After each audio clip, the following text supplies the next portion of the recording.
Cordial saludo, profesora. Contexto jurídico de las víctimas en Colombia. Estudiantes, Óscar López Parra y quien le habla, Carlos Valencia Marmolejo. Como introducción, el presente trabajo tiene como propósito identificar las instituciones que tienen como fin constitucional brindar algún tipo de asesoría o apoyo a las víctimas. Es de anotar que actualmente el país tiene más de 8 millones de víctimas, teniendo en cuenta un conflicto armado de más de 50 años. Con respecto a los delitos de mayor ocurrencia en Colombia, encontramos que de acuerdo a cifras de la Fiscalía, el hurto y la extorsión son los de mayor incidencia en el país. Estos delitos están contemplados en la Ley 599 del 2000, en su artículo 239, 240 y 244 respectivamente.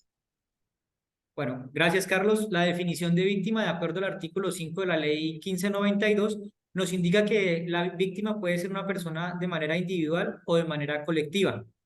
Tiene una connotación especial y es que es causada por un actor delincuencial y afecta los derechos humanos de la persona.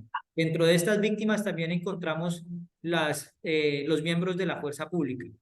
Nos habla de que los derechos de las víctimas están contemplados en una ley que fue estructurada en el 2011, la ley 1448.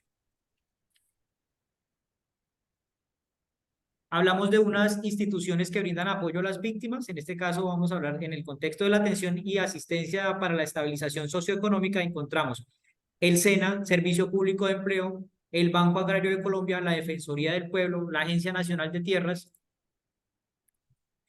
las instituciones que brindan apoyo a las víctimas. Tenemos dentro de la verdad, dentro de la justicia y reparación integral y las garantías de no repetición. Quiero ahora hacer un especial énfasis en las garantías de no repetición porque me encuentro trabajando en algo que se llama Descontamina Colombia, que es un intercolegiado que está compuesto por Ministerio de Defensa, por la Oficina del Alto Comisionado por la Paz y por el Comando General de las Fuerzas Militares, que atienden todo tipo de flagelo causado por las minas antipersonal. Tenemos las leyes que blindan a la protección a las víctimas del conflicto armado. Por ejemplo, la ley 387, la ley 975, la ley 1424, la ley 1448 mencionada anteriormente y la ley 1592. Quiero hablar un poco de la 1592, en donde dicta disposiciones para la reincorporación de los miembros de los grupos armados organizados al margen de la ley. Un claro ejemplo fue la aplicación de esta ley para el proceso de paz que se vivió en el 2016.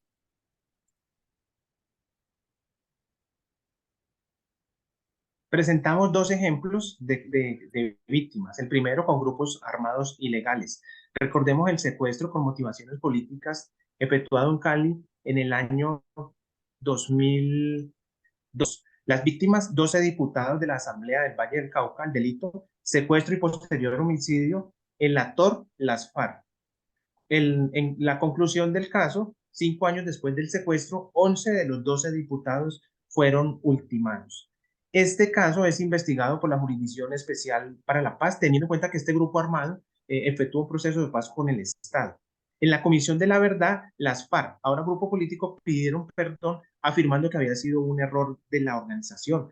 De igual forma, efectuaron una reparación simbólica, de la cual más adelante efectuamos una conclusión. Teniendo en cuenta que esto es un delito que se generó en el marco de un conflicto armado, se registró una reparación económica por 23.000 millones de pesos a las víctimas.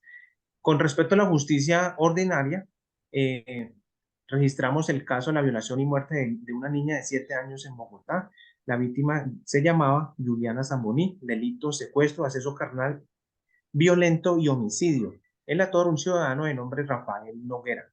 La conclusión del caso, una condena a la persona de 58 años de cárcel. Aparte de eso, una multa de 1.658 salarios mínimos mensuales legales vigentes, lo que más o menos equivale a 1.200 millones de pesos. Con respecto a esta multa o reparación económica, la tiene que interponer la familia de la víctima, ya que el Estado no indemniza delitos establecidos en el Código de Procedimiento Penal. Como conclusiones del trabajo, inicialmente manifestamos que Colombia, dado su conflicto interno de más de 50 años, ha efectuado un reconocimiento importante a las víctimas. Y a nuestro criterio, ese reconocimiento debe continuar a fin de que estas personas logren mejores condiciones de vida. De igual forma, con respecto a la reparación simbólica que ha efectuado grupos como las FARC, estudios efectuados han establecido que el pedir perdón puede significar para las víctimas una forma de revictimización, es decir, encuentran en este acto más dolor e impotencia al desear un castigo más severo por el daño ocasionado. Aparte de eso, cuando las personas que efectúan este tipo de reparación como que no tienen los sentimientos o el contexto necesario para que las víctimas sientan que hay una justicia. Otros casos de reparación importantes han sido ceremonias públicas, perdón público o creación de monumentos. Esto con el fin de que haya de pronto una satisfacción moral, ¿ya? Y una garantía de no repetición. Por otra parte, también fue importante conocer las instituciones que de su misión constitucional brindan algún apoyo, asesoría, beneficios a las víctimas. Bueno, en cuanto a la justicia penal colombiana, referimos una conclusión importante.